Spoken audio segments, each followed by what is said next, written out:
Hello, welcome to the channel. I'm Leroy, also known as Yorkshire Fun. What's the channel about? It's the weird and wonderful of the internet. And today, I'm going to be telling you a story. A true story of Thomas Bruce. Who's he? Don't worry, all will be explained. But it's about the British Museum and the Elgin marbles. Should we give them back to Greece? What are the Elgin marbles, you ask? Don't you worry, all will be revealed.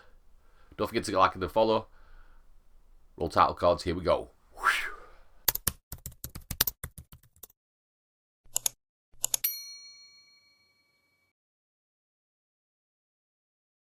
So yes, the story all begins a couple of months back where me and the wife was on holiday, having a city break in Greece, in Athens, visiting the Parthenon.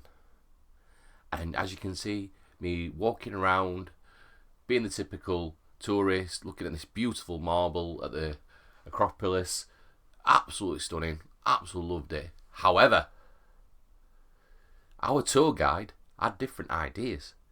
Every so often, she would point to an exhibit or a piece of marble and say, this is a replica, the original is in the British Museum. As you can see here in this picture, I am sat in the Acropolis Museum. Behind me is the Parthenon, looking beautiful and splendour.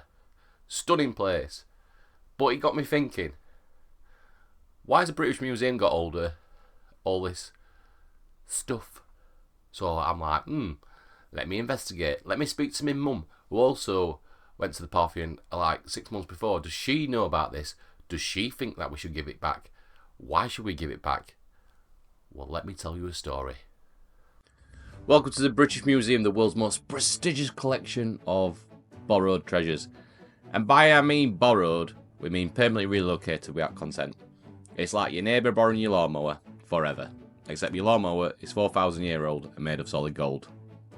The Rosetta Stone, key ancient Egyptian writing found in Egypt. Where is it now? Safely tucked away in London, of course. The British solving ancient mysteries and claiming credit for finding the clues. You're welcome, Egypt. Yes, lots of exhibits from India, Benin, China, you name it. We've got it. Don't worry. And also, the Elgin marbles, the main character in our story. But don't worry, we'll go back to those very quickly. Very shortly, because the Greeks have been asking so politely and the British have said no. They've been here so long they've probably got a British accent by now, but don't worry, we're looking after them. Just remember, do not touch. Can you see where this video is going? Here's our main character, Thomas Bruce, the 7th Earl of Elgin, about to pull off the greatest heist known to man. We are about to pull off the greatest heist in human history. Okay, let's rewind to the early 1800s. Our main character, Lord Elgin, Britain's original OG tourist, took a trip to Greece. Instead of collecting postcards and fridge magnets, he decided to pack an entire slice of the Parthenon in his carry-on, and a bit much, yeah. He claimed he had permission from the Ottoman Empire, which was ruling Greece at the time. But let's be honest, getting permission from the Ottoman Empire to take Greece artifacts like asking your neighbour's landlord if you can borrow their settee. Technically allowed, but morally a bit dodgy.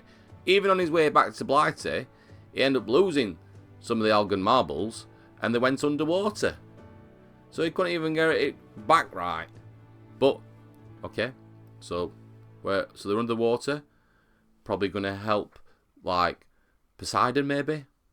That's Aquaman. Just remember, that's Aquaman. That is not Poseidon. That's Poseidon. So where are we now? It belongs in a museum. Should cultural artefacts return to their home countries or be left in Western museums? The subject of intense debate as to who should now own them. Fast forward a couple of centuries, and here we are, sitting in the British Museum surrounded by tourists labelled artefacts of the world history.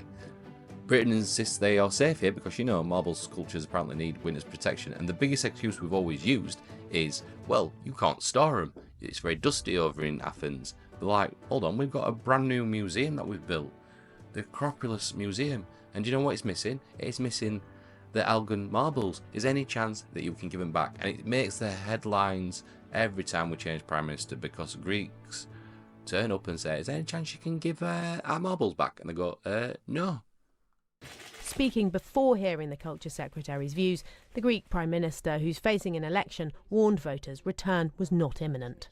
If the Greek people trust us again, I believe we could achieve this target after the elections, with full respect, of course, to the obvious red lines that all Greek governments have posed. One red line could be accepting the sculptures back on loan, but the law prevents the British Museum from returning ownership to Greece even if it wanted to. Unless the Culture Secretary changes her views, for now a short-term loan looks like the only option on the table. Now, if you agree or disagree with the British government and the British Museum in particular, whether or not we should give them back, I think Greece are playing the wrong card here. Right? Say, oh, great, thank you, you're going to loan us our artefacts and our history. Thank you very much. Thank you, British government. Yeah? When you get them in your possession, you just don't give them back. What they're going to do?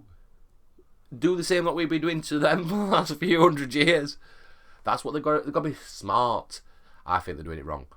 So the question on my lips, and I would love you to know, let me know in the comments, is should the British government give back the Elgin marbles? Do you agree with what they've done? Let's not worry about everything else from China and India and the Rosetta Stone and Egypt and Iran and Iraq. One at a time, eh? One at a time. Hope you've enjoyed this video. Don't forget to like and a follow. It means a big thing to me on the channel. Hopefully we'll hit 1,000 subscribers this year. Thanks. Bye. So is a deal off the table? The British Museum told the BBC, "We're not going to dismantle the museum's collection as it tells the story of our common humanity. We are, however, looking at long-term partnerships, which would enable some of our greatest objects to be shared with audiences around the world."